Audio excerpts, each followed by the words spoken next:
How we doing today? All right. All right. All right. Take it easy. Well, welcome to this evening's last talk, I believe. My name is Ghassan Halazon. I am the CEO of Emerge. I am actually, I was told a couple of weeks ago that I am, in fact, the longest standing daily deal CEO on the planet right now. And in fact, the pioneers of this space, Groupon, the CEO, the founder of Groupon, has 3 years less than I do in daily deals. So this is a space that I somehow got intertwined in and have been around for about the last 10 years. So through it all, we've seen countless boardroom discussions, courtroom situations, mergers, acquisitions, restructurings, capital raises, you name it. So without further ado, let's jump into what we're calling Beyond the Wreckage. In the cutthroat e-commerce environment and industry that we've seen and been a part of, and ultimately we believe are innovating around.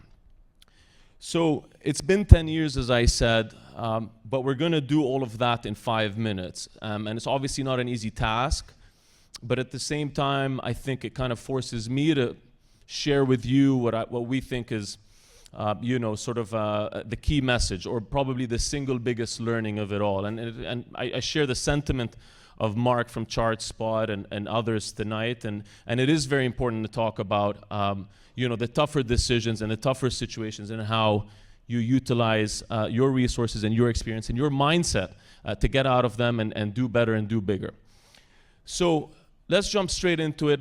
To get that sense, to get that lesson that I want to share, I want to kind of go through the story. So the first chapter is called 0 to 60 million in 3 years. And as Alex had shared, we had all quit our jobs. I moved to Toronto from New York. I was a banker at Citi, and we teamed up and launched what at the time was Canada's first local deal site or daily deal site, the Groupon of Canada. And pretty soon after, there was about 120 competitors at its peak, the most hotly contested space on the planet. And fast forward through sheer grit, heart, hustle, a lot of the techniques and time spent that my predecessors were sharing, hustling, flyering entire buildings after midnight, standing on Yonge and Dundas with our face painted like total idiots, signing people on to email subscriptions and so forth. Anything we could do without the money. Of course, we were telling the story. We're the first mover. We were lucky enough to raise international capital, which expedited our growth from about $5 million to about 30 million, and soon enough, within a couple of years, to 60 million through another merger with our largest competitor. All of a sudden, I came back from Christmas 2012 with about 200 employees at one certain point in time.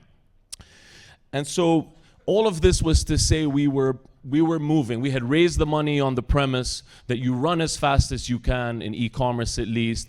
You build market share.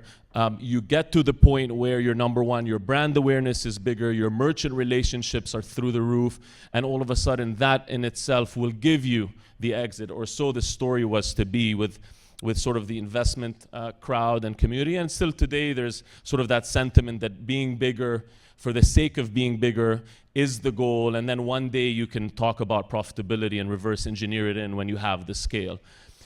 So that's the end of the initial chapter. The second chapter, and of course we don't have a lot of time, but it goes 60 million to 0 in about a year. And of course there's a lot of detail that went into it, and of course there was a lot of drama that went into it, but the bottom line was when Groupon went public, the gorilla in the room, the global phenom that it was, the IPO tanked. The idea was that Groupon was going to be the next $100 billion company. It was going to be the next Google. Instead, Groupon, till today, sells $5 billion a year, but the expectations were so out of whack that the investment community fell out of favor and pretty soon started focusing on just packaging up these deal sites and selling them for some sort of profit or some sort of return.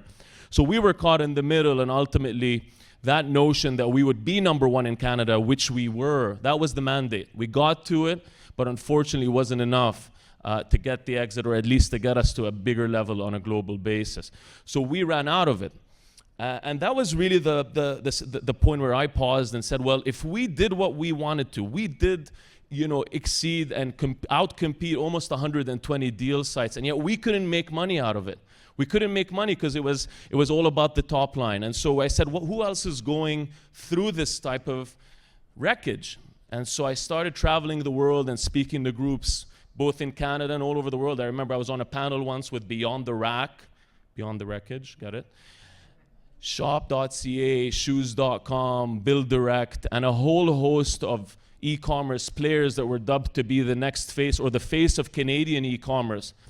All of them wiped out either through mega restructurings or an inability to basically control customer acquisition costs, to control inventory levels. Clearly there was a model that was broken. If you needed the next 100 million or the next billion to keep going so that one day it made sense. One day it made sense. Well, clearly it didn't make sense from our perspective, and in fact on a global level you saw a wipeout of the majority of e-commerce players that were playing number twos and number threes behind the global leaders that were able to raise the billions on an ongoing basis. So where does that put Emerge? 2 years in.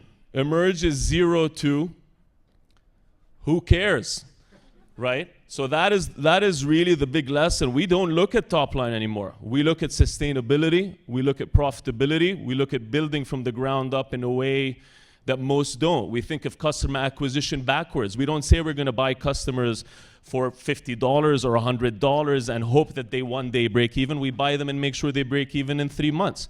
We do so primarily through M&A, through mergers and acquisitions. So we've acquired 4 companies over the last 22 months with a cumulative database of 4 million members. So we normally don't share stats, but today I thought it'd be useful because that is the big lesson. Today we have 5 brands, 4 million members across 3 countries, Canada, the US, and the UK. In just 2 years, 22 months to be exact, we have about $1 million in EBITDA in the last 7 months alone. So for us, we look at it and we say, I came up with this phrase late last night, but black is the new black, right? And we look at it and we say sustainability has to be at the heart of everything we build. And I know it's hard when you're in technology that you focus and say, we want to build a great product. We want to change the world. That is all exciting and very cool. But the truth of the matter is, now bringing it back to the audience and partly tying it back into Mark and ChartSpot's initial presentation, statistically speaking, and hold on with me because I'm going to make an important point here. Statistically, if we believe in science and we believe in math, like the world does run on these things, unless you're Donald Trump, it is tough. You are going to go, many of you, especially founders, entrepreneurs, I want you to know that many of you, statistically speaking, are going to go through big events, big restructurings, big situations where you're going to have to rethink how you're doing things and to rethink how others are telling you you should be doing things. And you need to remember that at the end of the day, you may not actually be screwed. If you learn from your experience, if you package it up, and if you take it to another level and you solve what was wrong before, hopefully it's not too late. But even if it is too late, it's not too late. It's not that big of a deal. Screw it. You can do it. Thank you so much. No big deal.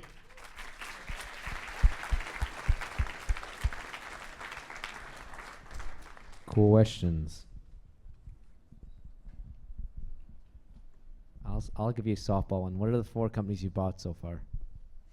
Well, I thought we shouldn't be marketing ourselves, but we initially acquired Shop.ca's assets through the bankruptcy proceedings. Shop had raised $72 million, so it was supposed to be the Amazon of Canada, and of course we've repositioned it. And I didn't spend too much time talking about how we do that, but of course that's the Emerge sort of way of doing things. But we also acquired Bytopia, which has been a partner of ours and sort of an operational anchor asset in all of this. Most recently, we acquired WagJag from Torstar and Metroland, which was their legacy deals business. Of course, these are the Canadian brands that people are familiar with. We also have Shop.us in the US, and we have Mighty Deals in the UK. And I just want to touch on one last thing related to all of this. There's a lot of talk about AI and data science in the room, and a lot of people interested in that type of thing. Well, really, that's where we see the value. So what we're doing is we're acquiring these customers, we're helping them share technology, share resources, share platform, and ultimately deploy data analytics, and sort of a proprietary advertising engine in the background to go beyond e-commerce. So that's really what we do. I apologize for not sharing this background earlier. We're basically viewing e-commerce as a gateway. These 4 million customers cost us 50 cents when they're costing others 50 bucks. And so for us, from our perspective, plugging them into a data engine is sort of where the value is built and what's different about us and our model.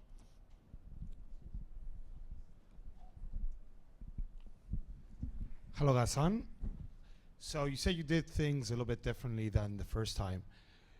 So as I understand, the first time it was all about the hype, getting as many subscribers without focusing in making the bottom line. So the difference the second time around, is it mostly leaning out the operation or mostly the acquisitions you make are already proven? And does that mean you just become a lot more conservative as well in what targets may be attractive? It's a great question.